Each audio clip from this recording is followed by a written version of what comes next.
Very good morning students. I am your maths teacher and today I will teach you maths of class 5th. And today we continue chapter 6 multiples and factors. And today we do exercise 6.1 part 3rd. आज हम 6.1 का part 3rd करेंगे. Now see in the book. This is your maths book, maths of class 5. Now open exercise 6.1. See here, this is the exercise 6.1 and today we do F part. Now see in F part, show that following pairs are co-prime. तो यहाँ पे ये pairs दिए हुए हैं, हमें ये बताना है कि ये pairs co-prime हैं या नहीं है. सबसे पहले बच्चों आपको ये मालूम होना चाहिए कि को प्राइम नंबर्स कौन से होते हैं. तो को प्राइम नंबर्स हम उन्हें कहते हैं जिनका कॉमन फैक्टर ओनली 1 होता है, या फिर हम इस तरह से कह सकते हैं उनका HCF 1 होता है. तो अभी आप HCF नहीं, आप सिर्फ कॉमन फैक्टर समझिए कि जिनका कॉमन फैक्टर 1 होता है उन्हें हम को प्राइम नंबर्स कहते हैं. देखिए किस तरह से करेंगे हम इनको. F पार्ट में हम फर्स्ट है, हमारा फर्स्ट क्वेश्चन नंबर है हमारे बच्चों 5,9. तो सबसे पहले हम 5 के फैक्टर्स लिखेंगे. Factors of 5 equal. तो देखिए बच्चों, फैक्टर्स लिखने का मैंने आपको एक तरीका बताया था पहले, तो हम वही तरीका यहाँ पे यूज़ करेंगे. मल्टीप्लाई वाला 5 के हम यहाँ पे टेबल पढ़ना शुरू करेंगे 1 से. तो 1 का मल्टीप्लाई हम 5 में करेंगे तो 1 5 सा 5. देखिए इस तरह से. और 5 हमारा किस नंबर में आता है? 2 में नहीं आता, 3 में नहीं आता, 4 में नहीं आता, 5 में आता है. तो देखो 5 1 जा 5. यहाँ से जब उल्टा पढ़कर देखेंगे तो 5 भी आ गया हमारा.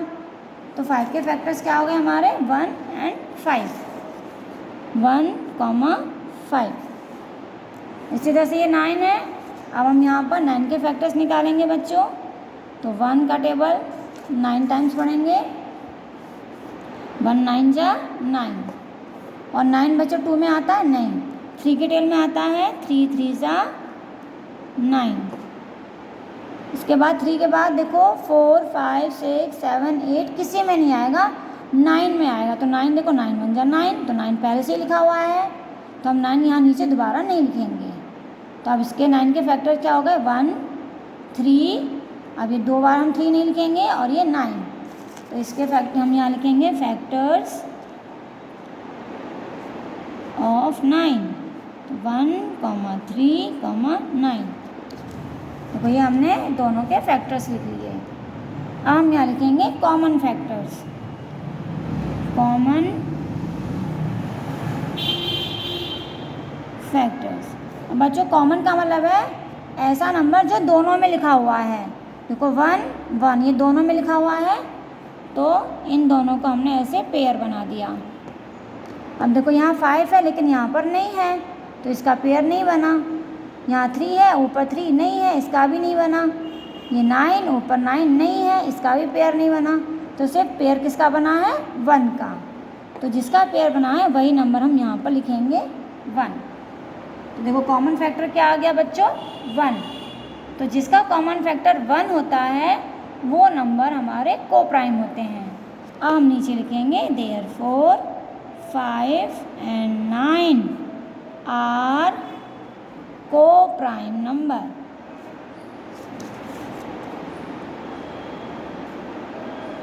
ये हमारा आंसर है. ओके. और ये जो हमें फैक्टर निकालने हैं मल्टीप्लाई वाला जो मैंने मेथड बताया था, ये हम रफ में करेंगे. ये हमारा रफ वर्क है.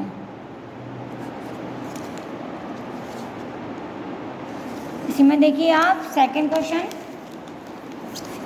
सेकंड में बच्चों नंबर दिया हुआ है 10 और 13. तो सेकंड में 10, 13। तो हम यहाँ लिखेंगे फैक्टर्स ऑफ 10 इक्वल।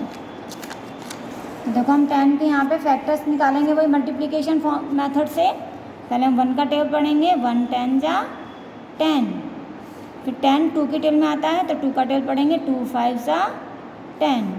3 में नहीं आता, 4 में भी नहीं आता, 5 में आता है, 5 2 जा 10। बच्चों जब हम यहाँ 5 2 जा लिखेंगे तो देखो ये उल्टा भी सेम आ रहा है, 5 2 जा 10। तो हम यहाँ पे दोबारा नीचे नहीं लिखेंगे, क्योंकि जब यहाँ लिखा हुआ है तो हम नीचे फिर से नहीं लिखते हैं। तो हम क्या करेंगे, अब इनके फैक्टर क्या हो गए, 1 2 5 10। ये 2 नंबर्स और ये 2 नंबर्स, 1 2 5 10। इसी तरह से हम ये 13 है, 13 के बच्चों ये क्या है, हमारा रफ वर्क है। ये सब हमारा रफ वर्क है, मैं ये रफ में कर रही हूँ। 13 का टेबल किस में आता है बच्चों, 1 के टेबल में आता है, 1 13 जा 13। और 13 सिर्फ 13 की ही टेबल में आएगा, 13 1 जा 13। देखो अगर हम इससे सकते तो यही नंबर आ गया, तो हम इसको नहीं लिखेंगे, क्योंकि 13 उल्टा भी यही आ रहा है। तो फैक्टर क्या हुए इसके, 1 and 13। तो यहाँ लिखेंगे हम फैक्टर्स ऑफ 13, 1, 13। ये हमने दोनों के फैक्टर्स लिख लिए। अब लिखेंगे कॉमन फैक्टर।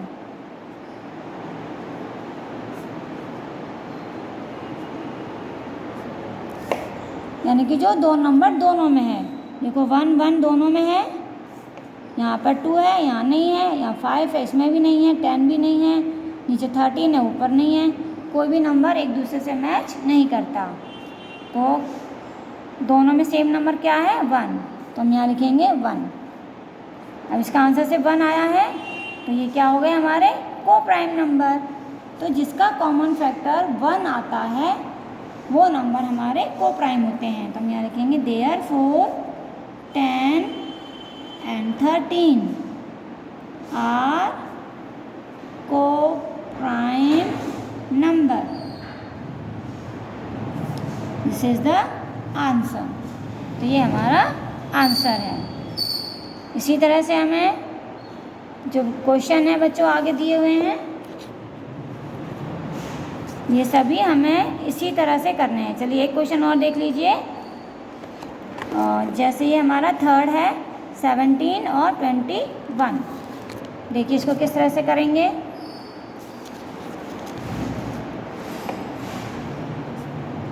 सेवनटीन और 21 सब पहले लिखेंगे हम यहाँ फैक्टर्स ऑफ 17 इक्वल लगा देंगे और यहाँ नीचे लिखेंगे फैक्टर्स ऑफ 21 इक्वल। देखिए पहले हम 17 के फैक्टर निकालेंगे, 1 का टेबल पढ़ेंगे, 1 17 जा 17, ये रफ में निकालेंगे हम। अब 1 के बाद किस टेबल में आता है बच्चों 17, किसी में नहीं आता, 17 में आता है। तो 17 1 जा 17, तो पहले से ही लिखा हुआ है यहाँ। तो इसके फैक्टर्स 1 and 17, ये 2 फैक्टर्स हो गए, हम यहाँ लिख लेंगे हम। अब हम 21 के फैक्टर्स निकालेंगे बच्चों इसी तरह से मल्टीप्लाई करके। 1 का टेबल पढ़ेंगे 21, तो 21 आ जाएगा। अब 2 के टेबल में आता है नहीं, 3 के टेबल में आता है, 3 7 जा 21। अब देखो 4 के टेबल में आता है नहीं, 5 में नहीं, 6 में नहीं, 7 के टेबल में आता है, 7 3 जा 21। देखो बच्चों यहाँ पे 7 लिखा हुआ है, 7 3 जा, उल्टा पढ़ के देखेंगे तब भी यही आएगा 7 3 जा। तो हम यहाँ नीचे दोबारा नहीं लिखे, जब हम उल्टा पढ़ना शुरू कर देते हैं तो नीचे नहीं लिखेंगे। तो इसके फैक्टर क्या हुए बच्चे 21 के, 1 3 7 21, ये 4 फैक्टर्स हो गए। तो यहाँ पर हम लिख लेंगे 1 3 7 and 21। अब नीचे लिखेंगे कॉमन फैक्टर्स।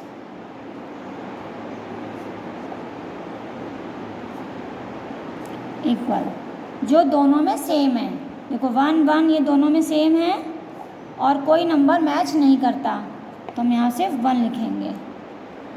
जो नंबर सेम है वो नंबर लिखेंगे। अब देखो कॉमन फैक्टर हमारा 1 है, तो ये नंबर क्या हो गए हमारे को प्राइम। तो नीचे लिखेंगे देयरफॉर 17 एंड 21 आर को prime numbers. This is the answer. तो इस तरह से आपको फाइंड करना है कि ये को प्राइम है या नहीं है।